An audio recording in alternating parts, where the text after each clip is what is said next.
Salut tout le monde, j'espère que vous allez bien. Ah, faut un peu le bordel, papa est en train de souffler des vis. Regardez mon copain.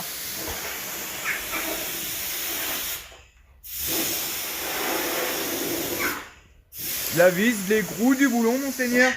On avait une grosse boîte. Attends, c'est pas fini. Il y a une grosse boîte en vrac de vis. Donc tu l'auras compris, ça continue le rangement. Donc voilà, mon père est en train de trier. Ouais, je vais te montrer. Ah, le merdier. Ah, t'es un fou. Guette mon chef, tout ce qu'il y a trié dans le merdier. Ah, il est fou. Il est fou. Il est fou. Bon, j'ai reçu mes petits colis, les gars, pour la dirt break. La petite ligne d'échappement, donc je l'ai déjà montée. Ah bah voilà le compresseur. On va mettre pause et puis je vais vous reprendre après. Donc je disais, j'ai enfin reçu les petits colis. La petite cartouche d'échappement avec la petite ligne qui va bien. Donc je sais pas si vous vous souveniez, à remonter là-haut, j'avais été obligé de couper les coques, elle redescendait et du coup ça brûlait ma selle et les coques, enfin ça brûlait tout quoi. Donc là on a la petite ligne qui va bien. Le petit frein arrière, simple piston, on s'en fout, hein. C'est juste pour les chemins. Le petit kick du Seigneur. Qu'est-ce que j'ai reçu d'autre? C'est tout. J'ai monté les petits trucs, merde, je sais même plus comment ça s'appelle. Les petits protège-mains là, en 3D que j'avais fait. Donc là vous voyez à l'envers, c'est parce que je suis sur le téléphone. Et donc tout ça j'ai reçu lundi. Et aujourd'hui je viens de recevoir le reste de la commande. Je vais te retourner, ça va être plus simple. Donc voilà, j'ai tout foutu dans un carton. Ça c'est un carter d'allumage que j'ai fait en 3D pour le pote d'un frère. Le pote du frère. Ça va être les petits protège-mains qui vont aller sur la 160. J'améliore encore les attaches. Ces attaches-là. Le plastique noir, là. Vous voyez là, bon, là il passe en dessous et en fait je pense que je vais les faire passer au-dessus. Et là je vais tarauder en M6. Ça va être bien mieux. Et donc ce que j'ai reçu aujourd'hui, donc des petits tampons là pour la chaîne. Pour mettre ici. Parce que là ça va vite s'user comme je l'ai rehaussé. J'ai la chaîne qui frotte énormément. Là c'est des petits bouchons de valve en 3D que j'ai fait. Get, j'ai fait un chibron. Pareil pour le pote à mon frère. Pas beau le chibron. Un petit doigt. Donc ça c'est pour le pote au frère aussi. Hop, on va poser ça là. Ça c'est la mousse pour le filtreur, on s'en fout. Ma petite chaîne, donc j'avais commandé une chaîne à 15 balles je crois, un truc comme ça, une chaîne basique. Et en fait ils se sont plantés. Donc dans mon malheur de commande, il y a aussi du bonheur. Ils se sont plantés, m'ont envoyé une chaîne extra ou ultra renforcée, je sais pas quoi, machin racing. Au final, c'est pas mal. Et un boîtier CDI. C'est tout ce qui me restait comme commande dessus. Pourquoi le boîtier CDI? Parce que j'ai un boîtier CDI de 125 qui est là, un des tout premiers modèles. C'est pas le top pour ce moteur là. Donc voilà, on va mettre ça, on va mettre la chaîne et puis on va regarder ce que ça donne. Pourquoi ma chaîne aussi? Alors comment on reconnaît qu'une chaîne elle est morte? Les gars, petite question. C'est tout simple en fait, c'est là. Hein? Quand elle coupe? Ah bah ouais, quand elle coupe elle est morte. C'est le déport qu'il y a sur les côtés. Là je sais pas si vous voyez, elle peut carrément se déporter sur le crampon du pneu. On voit bien elle est écartée entre les maillons là. C'est bien écarté. Ah, t'es malade, regarde, elle part carrément sur le côté. Mais si. Mon père s'en fout, tant que ça casse pas.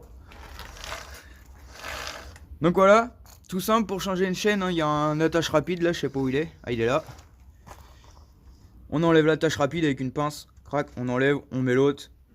Si elle est trop grande, on coupe les maillons. On pousse le maillon qu'il y a là. Après, il y a un outil exprès, mais nous on l'a pas, hein. Une pointe, un coup de marteau. On enlève ça.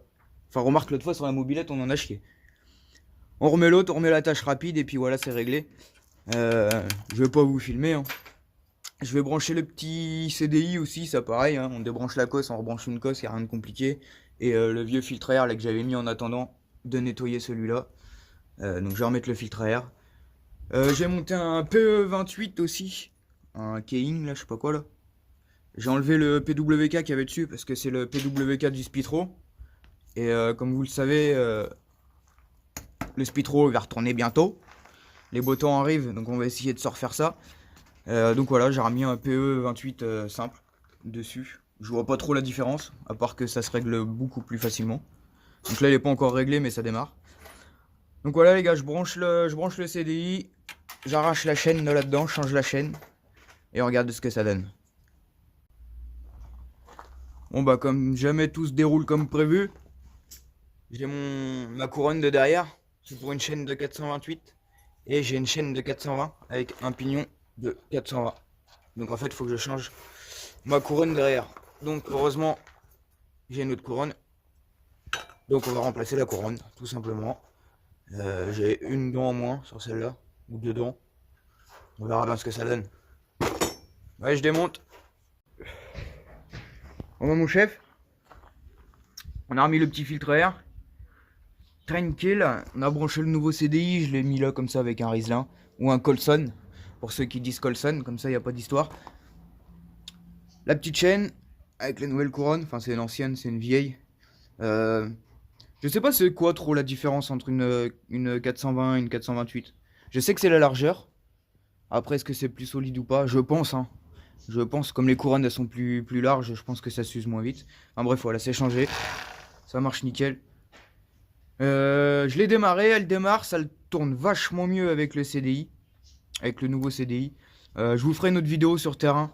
Ça sera plus simple parce que là dans la cour on va pas voir grand chose. Donc voilà, tout il est monté. Merci mon père. Il y a que la cartouche là, quand j'ai reçu, il n'y avait pas le tour là, donc j'ai pris un bout d'alu, j'ai fait ça à l'arrache. Tu connais, on s'en fout, c'est la dirt. On s'en branle. Donc voilà, c'est l'heure de tourner, il n'y a plus qu'à aller sur terrain, puis bah, je vous montrerai ça, comment c'est que ça tourne. Ah mon copain, voilà, je pense que prochaine vidéo, on ira tester ça sur le petit terrain privé. Ou autre part, je sais pas. Peut-être sur mon terrain à moi, je sais pas. Si la vidéo t'a plu, tu lâches un petit pouce, ça fait plaisir. Tu penses à t'abonner, ça fait plaisir. Tu mets la petite cloche, ça fait plaisir aussi. Comme ça, t'auras les notifs. Et puis voilà. Donc oui, prochaine vidéo, je pense qu'on ira tester ça sur le terrain, au moins qu'on fasse autre chose entre les deux. Au moins que je fasse une vidéo quand on continue à ranger le garage, je sais pas. Est-ce qu'une petite vidéo présentation de vos machines vous dit les gars? Ça fait un petit moment qu'on n'en a pas fait. Je me dis que ça pourrait être cool. Donc voilà, dites-moi en commentaire si une petite vidéo présentation de machine ça vous dit. Et si ça vous dit, je referai une vidéo où je vous dirai de m'envoyer tout ce qu'il faut. Photos, vidéos, etc. Et on se lancera ça. Voilà famille, bye bye.